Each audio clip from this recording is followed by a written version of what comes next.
Hi, AfterBuzzers. You're watching the Black Mirror After Show, so stay tuned. You're tuning into the destination for TV superfan discussion, AfterBuzz TV. And now, let the buzz begin. Hello, hello, hello. Oh my God. I'm having flashbacks to my teenhood. Welcome to the Black Mirror After Show, Season 3, Episode 6, Hated in the Nation. I'm Adrian Snow. You can follow me on Twitter and Instagram at Miss Adrian Snow, and that's MSEDRIANSNOW. And here are my fellow co-hosts. I'm Miaira Jennings. You can find me on Twitter and Instagram at Miaira Jennings. And I'm Steve Kaufmann. You can find me on Twitter at Steve Kaufmann. That's KAUFMANN. All right. So, Hated in the Nation. Final of the season. We did it, guys. We did it. We're here. Oh my God. Been here for so long. I feel like I'm in a Black Mirror episode. First thoughts. I like the social media aspects. I think this one was pretty... I think this was a nice way to end it because it touched on environmental issues and social media, and I think those are both hot topics right now for especially younger generations. So I think it was a nice way to end it. Yeah. Really enjoyed this. It struck me as like less sci-fi, more horror. That it was definitely for a mid-October release. That it was just like, oh, this is this is a horrifying thing for multiple times. That if this were just like called The Bees and it were in theaters, people would go see it and then be like, I have a friend who'd be like, oh no. I don't think she'll ever be able to watch this episode because she hates bees. But she would be happy to know that they're all officially dead in this universe. But no, I really enjoyed this episode. It toyed with something that I personally struggle with, of like this whole idea of shaming people. Like there is a desire to be politically correct, and I understand that desire, but it's also always been like, at what cost? Like, at what cost do I have to be to a certain level of quote unquote woke? Like, I'm very much aware of how society operates and all of that, but I also get afraid that just because I'm in a certain realm, or like I have what people call quote unquote forward thinking, that doesn't mean that I should sit there and be like persecuting other people. Yeah. For making a mistake, for just being human. And so I'm happy that this is how Black Mirror ended, because I've always kind of wondered, like, they talk a lot about shame, but what is kind of like their opinion on how we operate in the world in terms of how we shame people? See, I like, I guess, a different approach to it, because I was looking at it in a sense that these people like Joe Powers and the other women Tusk and a few other people, they were doing things not necessarily to be politically incorrect for no reason, but just like, I guess she was essentially doing this article as clickbait, right? I mean, I don't know. That's what a lot of people were saying. The implication was that it was clickbait, but that's also what she believed. And even so, yeah, I just think some people, yes, that may be true, but it's a nice critique on how some people post these things just for the reactions. It may not be their opinion. So at what point do we draw the line? Because I don't know if...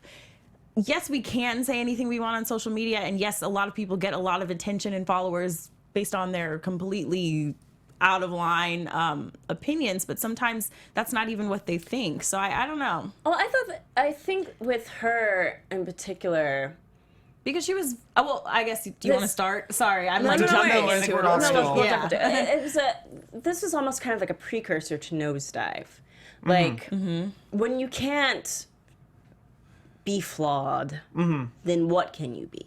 So with like Joe Powers, would I have agreed with that article? Probably not. But I would have agreed that article had the right to exist. Exactly. And that we shouldn't be fueling it with this like firestorm of hate. Because it's hate. Hate happens on two spectrums. Exactly. And like hate towards a thing that's hateful only fuels it. And then it's similar to a lot of the clickbaity stuff that we hear about all the time. That it's like the hate and the shame. It's worth noting I'm editing a documentary called Shame on You. That is a documentary specifically about slut shaming and victim blaming. Nice. I'd be remiss to not plug that. Yeah. It should be at a film festival near you. That's awesome. There's two sides to a lot of things, and not in regards to slut shaming and victim shaming. That's a niche topic within shaming in general. But in terms of how, I'm remiss to say that. I'll say it. So with Jesse Williams is very much a political activist in terms of the Black Lives Matter movement. And he posted on Twitter how everyone should see Birth of a Nation. Now, there's a lot of turmoil about Birth of a Nation in terms of people seeing it because of the things that were revealed about Nate Parker and his past and his rape case from 1999. And a lot of people turned on Jesse Williams for saying that people should see Birth of a Nation. Now, there's this idea of like being able to separate a person from the art.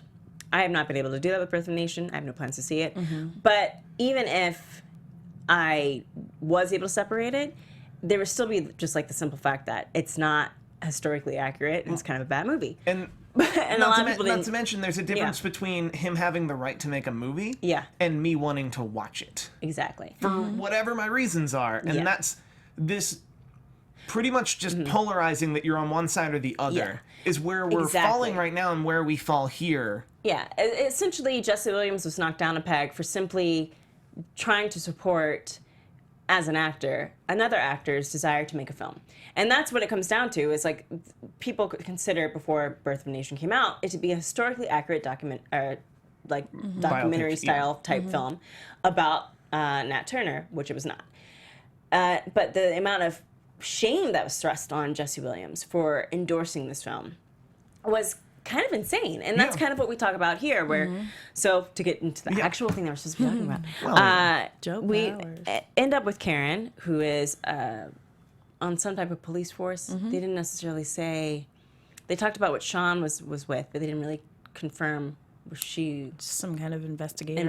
Yeah, she was probably a homicide equivalent detective. to a homicide detective with us. That's probably the That's ministry. what she was. Yeah. The Ministry of Homicide, and she's the head Winsagammet or whatever. Not British. British people. She's a person in the world who's a cop, and has her shadow blue. And they go to investigate. Well, we first discover it. We meet Joe Powers, and Joe Powers is like, a shock jock type journalist, where she just writes shocking stuff about.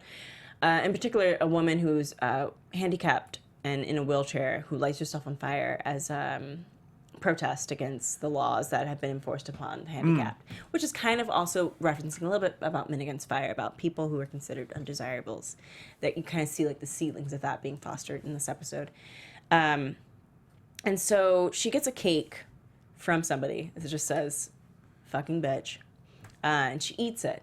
And, like, that's kind of like, I knew, okay, let me just say this. The moment I saw the electronic bee, I was like, that's the sucker that's going to mess crap up. Me too. That was definitely. I was like, the moment I saw it.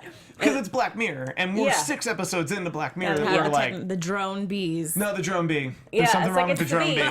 It's got to be the bee, because, of course, we've already messed everything up to the point where we now have no bees. So, of course... ultimate revenge is that our electronic bees will kill us. I knew it. And so she's like doing what everyone does and we should just not do, and feeding the trolls by like going through it. And I've done this on YouTube and read all the little mean messages and been like, I'm not a bad person, you guys. Okay, but I have feel an opinion. like, Or she was on, but she was on brand. Happy about it. She was on brand. I think, Wasn't she was. she? I think she was. Some of the other people were taking it that way, but why I brought up the point that I brought up earlier was that I just feel like she was reveling in all of the hatred because she was getting more followers and more tweets and more attention. That, but I think that some people do. Well, no, that was way. her. Well, that was her business model on the article. Absolutely. Was I'm gonna say something so outrageous. Yeah. And I kind of liked the honesty that she's portrayed in this episode. That like a lot of our pundits, like that has to exist in Ann Coulter's home. We've just never seen it. Yeah. Like there's no way she believes that. But I also feel like there has to get to a point where, and they didn't really talk about it in this episode, where they're like your humanity shows through. Like, as much as I do not like Ann Coulter, she's still a human being in the world, and I say that through strained teeth because she makes it accept that she's a human in the world. It's hard, but her brand, in my opinion, is she wants us to grit our teeth. Even the most humanist to go, she's still, in fact, a human. And she doesn't deserve bad things. One of these days, we will run a test to be sure. Yeah, but you think, like, at home somewhere in the depths of the night, she's actually thinking, oh, well, you know, this is just my brand, or maybe she's feeling the repercussions of that, as opposed to I think Jo, she gets the cake, she's joking about it, she's like reveling, but I also feel like there are different reactions to stuff like that. Yeah, but I also felt like there was a moment, and maybe I imagined it towards the end before we cut to the window being open, where it seems like she was just kind of like, like I feel like you can only have so much hate thrown at you that her humanity before went. your heart, unless you're just a complete sociopath, will eventually shine through and be like, oh, this kind of sucks. Yeah, or no one, and it goes back to the last episode where it's like no one actually wants to cause pain in humans. So if it looks like a game on your computer screen, it's fine. Yeah. But I think we did have that brief moment where she was like, wow, like people are hurt because of something I said or did. And they really hate me. Like, they really hate me. I'm not going to say which episode. I'm not going to say which video on this very channel exists, but there's a video on this channel where I spoiled a wrestling thing. And a lot of people saw it, and a lot of people said things on the comments. Yeah. And I had that moment immediately of like, you did a thing. And now these people are upset. Yeah. Whether they should be upset or shouldn't be upset, or like your reasoning and your apology and everything we can do moving forward, the fact remains you did something. Yeah. And now people are upset or feel pain. We still have feelings, Like, guys. And that's empathy that, depending on the person, might not be on the top layer. Yeah. So we get that from Jo, and she ends up. It cuts away to a window, and it's like bees. And and the next shot is Karen, who's been like eating ice cream and watching the news, which is just like horrible news, because that's kind of what the news is like nowadays. By the way, that's when the headline about the mass military. Yeah, that's Also, the mass. That's when they talk about Victoria and White Bear, and they also talk about Xiao launching. Yeah. I'm trying to remember where they mentioned that cookies got human rights. It would that have been was in here. the magazine and playtest. Yes. Yeah. Okay, good. It's at the top of it. I did a lot of screenshots. So we get to, they come in and they automatically assume, well, the husband did it. Jo dies. She's like, has her throat slashed. And the husband's there and he has a slash, and they assume that she attacked him in defense and he killed her. And he's basically comatose until the next morning, or in surgery. And when he's awake, they go and they talk to him, and he says that she did it to herself, that she started screaming. He came down to help her, and she slashed him to get him to go away, and then she cut her neck open. And it sounds like a lie to them. To me, I'm like, no, this looks like a guy who's like really distraught about his wife. And it looks like a woman who wouldn't have killed herself. Like, it looks like a woman that would not have. Yeah. Like, that one moment of empathy doesn't mean she's not gonna kill enough. herself. Yeah, exactly. It's like she went, oh. Yeah. And then like, oh, he's in all caps. That's funny. Yeah, exactly. So it's just like, oh, I feel it's kind of like Zaid and Never Ending Story. It's like, I wish you had a heart. Oh, and the world ends. It's not like that. It's just like, oh, I felt it. Okay, well, whatever. I'm gonna go back to being Zaid. That reference is super old, guys. Sick reference, super bro. old. Anyways, so watch Never Ending Story Part 2. We jump and we see that there's this rapper named Tusk, which I assume is kind of like a Kanye West future Meek Mill hybrid. And all those things. And he has like a little dance he does, and there's a little kid that wants to dance like him, and they cut to the video, and he's like on an Ellen-like type show, and the kid's in the back like prepared to walk on, and he insults the kid That's so a bad producer. That's what that is. It's a horrible producer. It's like, why is television so poorly produced to Black Mirror? It's a good producer would have shown him that video earlier in the day and let him know. Or not even let him know, because like it could still be a surprise, but gauge his opinion on the video. Yeah. But again, what's the difference between social media and television in that aspect? Because if someone were to watch that video and oh, this kid sucks, as opposed to a star saying it in person, and I know both of you have brought up being politically correct, where do you stand on his reaction being on live TV and this kid is there listening to it? Well, he has the right to say it. He didn't know the kid was there.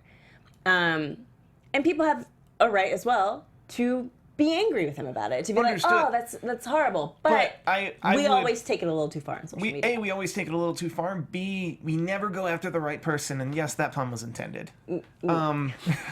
Yes. Meaning, a well-informed and thoughtful society should have shamed the show for trying to ambush Tusk. Yeah. They did not. They ambushed Tusk. Right. Or they shamed Tusk. Yeah. But that's how I felt about it. And I don't think I agree. well, I think That he can't have that opinion? Because that's where it becomes. I mean, that's his opinion, but I still feel like the people. I don't know if the people should shame the producers if the host was they ultimately shouldn't framing shame, the but I think. video in a positive light, trying to get a reaction from him that was completely opposite of what he And the host gave. wasn't. The host, like, it was an internet fail right before it, I believe. Was it? I thought she was saying like, "Oh, look, that kid is so she cute." was, and I think the expectation, especially with children, is that most people won't talk crap about children. That's kind of like a general But consensus social media that we has all killed agree. that for Yeah. But if sure. he's... But sorry, my shirt's just been like, but that's something that Tusk doesn't. I think that this is also kind of ties in with Nosedive. This whole idea that everyone has to think like everyone else. Yep. Like you have to be politically correct like everyone else. You Yep. have to agree with everyone else, and you can't be somebody. People do not like people who don't like children. Like that's just like usually if you don't like children, you better hide the fact that you don't like children. You better hide the fact that you don't think that they're cute, or that if somebody shows you a baby picture and you don't think the baby's that cute, you still go, oh, he's so cute. Oh, wow, that is a tiny human. Such a little adorable thing. Because that's what we're trained to do. You don't want to be, especially towards children, seeing them as like, ugh, even if that's what you feel on the inside. So for him to be like, ugh, to the kid in national television, that immediately made him a target because that's just like a sacred thing. It's like saying you don't like someone's cat to a cat person. We're not friends anymore. I've ended friendships. Okay, no, I'm joking. But that's just a running thing. So we get to Tusk, and she sees that, and she goes to God, we're like super. This is a long one. She goes to investigate the death of Joe, and that's when we kind of know something's up because it cuts back to Tusk after we've talked about a little bit about. Well, this is like right before they meet the teacher, right after they meet the teacher, that we kind of see something. Well, this is but we meet the shadow. Well, yeah, we've already talked about the shadow and everything, but it's also worth noting that they established that she quit the force after the Scalane case. The Scalane case is the case from White Bear. oh, right. So that this is She had the to real watch the same videos. time frame. because this is the real tie-in episode where we Yeah, get yeah. a lot of the information about everyone and everything. Yeah. Right, yeah, She was great the way one to that had end to it, open that's the and watch the video, right? Because we forget about that. The Scalane was also based on a video. Right. But that kind of ties into this whole idea of shaming people. So we cut to that, and we see that while they're busy investigating Joe, Tusk is, and I think it's after Tusk that they start to discover that like, this is a theme of something happening. They talk to the teacher who says that she did say death to Joe Powers, but she didn't mean anything by it. It was just something. It was just a hashtag that she saw and she used And then it. her and all the teachers got together. Her and Exactly. an entire forum got together. Yeah, and bought her pitched a in cake. $1 to buy a cake. That's real nice of them. That's crazy. I don't care. She was like, I'm not crazy. I'm like, yes, you are. You took some time out of your life. But I've seen that spectrum go the other way, where there's a wrestler named Triple H. He runs an entire wrestling promotion that people love so much that the next morning after a really huge show that everyone loved, everyone shipped in and bought him a fruit basket and sent it to his office. Like, Yeah. it goes both ways. It's good and bad. Hate and love. Yeah. That's called humanity. But so they end up noticing that she didn't do it, but it causes Blue to think about like this whole Death 2 hashtag. She kind of keeps it in the back of her mind. And we cut to Tusk, who at the same time is get faster and faster. Go for it. Who at the same time is being attacked by something. We don't know what is he being attacked by. And all of a sudden he's screaming, and they sedate him and they take him to the hospital. And they see a hole in his brain. And they're like, okay, well, we need to get a closer look. Let's put him under an MRI. And I was like, oh my God. Painful. I was like, You and I are like, they're going to nuke that bee. They're going to nuke the bee. in his brain, and it's metal, and he's going to die in there. Like, I just knew it. And sure enough, it shoots out of his head. And that's when they discover that the bees are attacking people and essentially killing people by going into their pain center and causing such excruciating pain that they Ouch. either die from the pain or they kill themselves to make it stop. And That's then ridiculous. Like, that by itself, minus the shaming and the technology and just the idea that someone was doing that to people for whatever reason is the premise of a very good horror film. And it's so messed up, but it's also a link that Blue sees. That, like, well, they both had this hashtag of death too, and they both died. And so she traces it back. And she traces it back to and we're not going to be able, I'm sorry, I apologize. We're not going to be able to cover every single thing in this thing. So we're going to just stay with the main storyline. And the bees, and they go and talk to the people at the bee place. But anyways, she traces it back to a single death too, and the link to it that has like a whole booklet about what this man believes in and how we shame people on social media. And they end up talking to somebody. They connected to the guy. He used to work for the bee people. Well, they also go to the bee people, and the bee people lay down so much exposition. Yeah. It was just exposition city at the bee people place. Yeah. It was just a lot of, oh, no, this would happen. Well, no, this would happen. And no, this would happen. And this would happen. And I'm like, oh.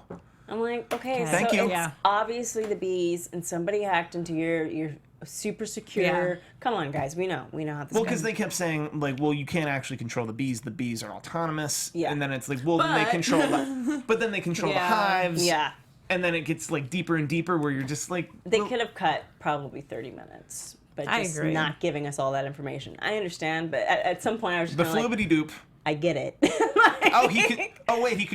altered the floobity doop. Yeah. But he's routing through 10 IPs and hacking. We can't find him still. Like, you guys, we all know how hacking works. We all know that you can be in one. I saw Mission Impossible: Rogue Nation and Ghost Protocol. You can be in one spot. We're not thinking and about trace that you when they there. made these movies. What did you guys think about his manifesto, by the way?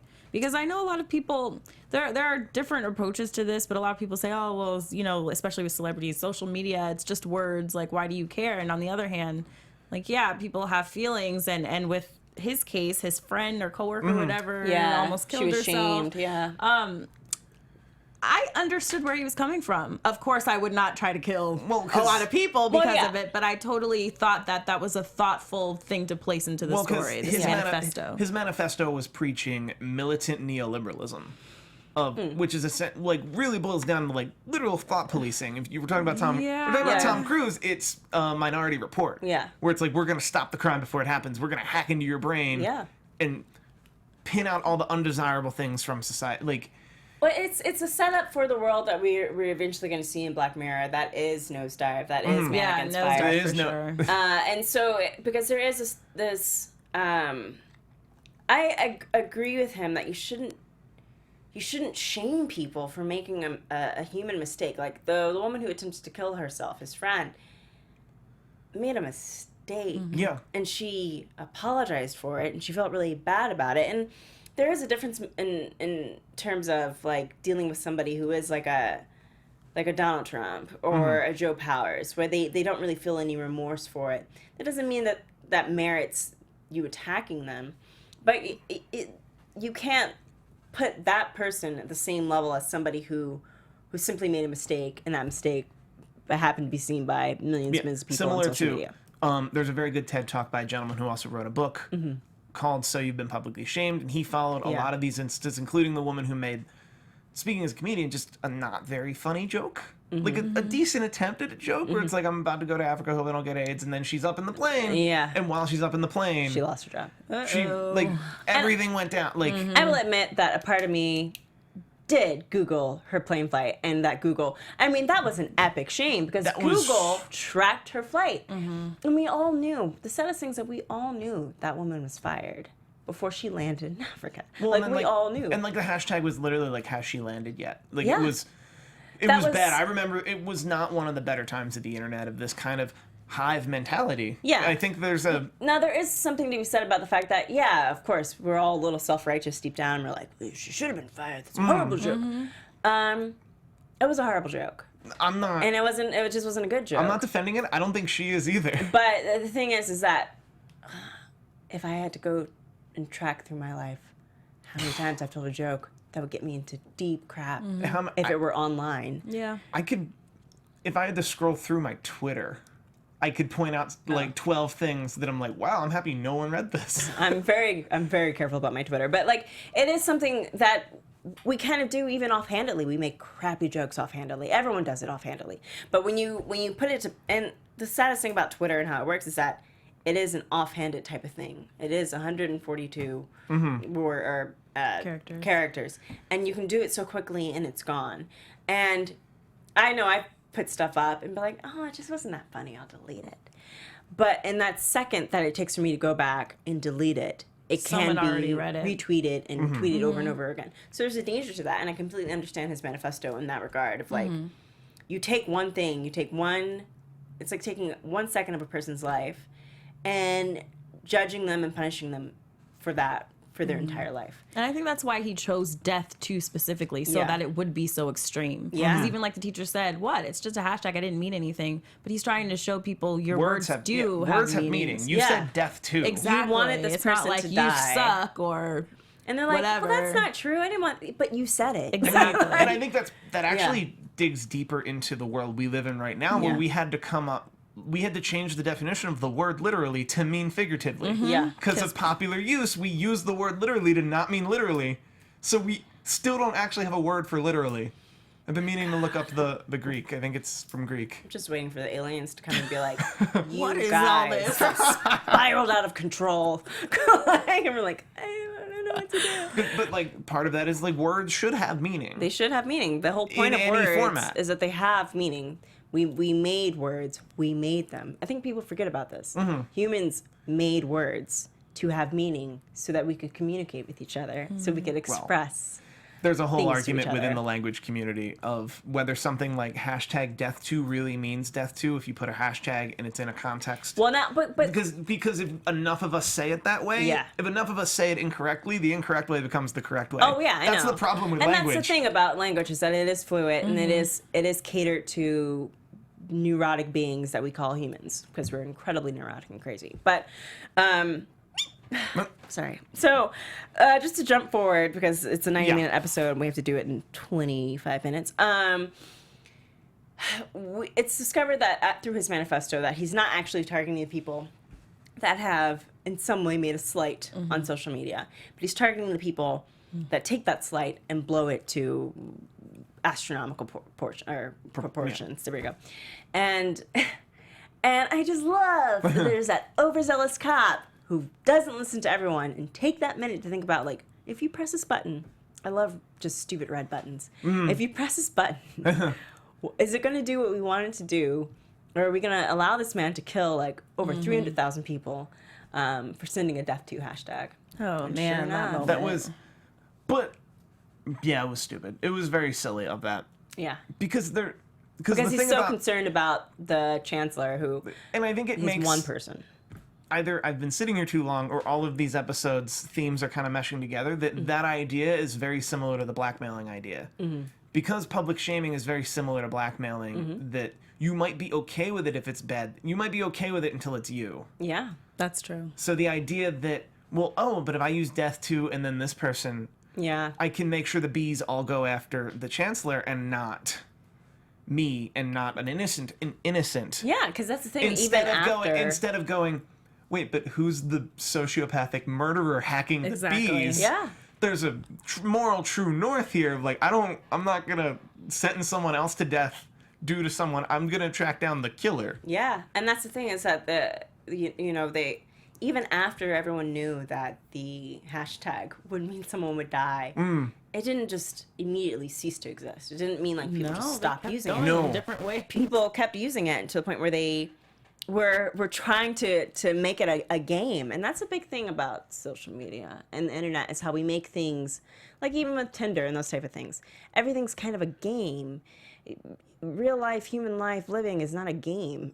Although, other than Nosedive, which to bring it all back to this Not series, yet, and it's not all game. One of us is gone. Yeah. Gamifying- Hello, can you hear me? Yeah. gamifying life. But yeah, that's the thing is that we because it's so apart from us, because like you are speaking into a void, like even when you go and listen to this podcast or even when you go and look at this on YouTube, like we are literally speaking into a void right now and hoping that somebody will tune in and hear us.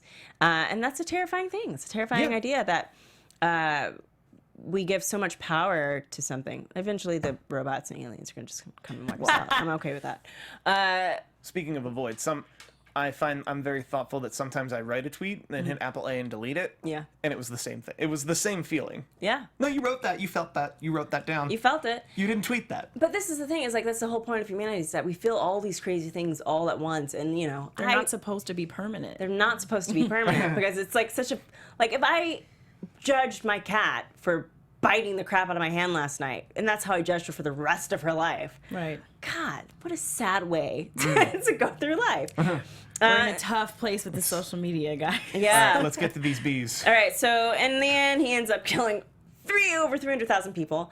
They end up discovering that he lives in some type of South American country, or not South America. Yeah, Somewhere, yeah.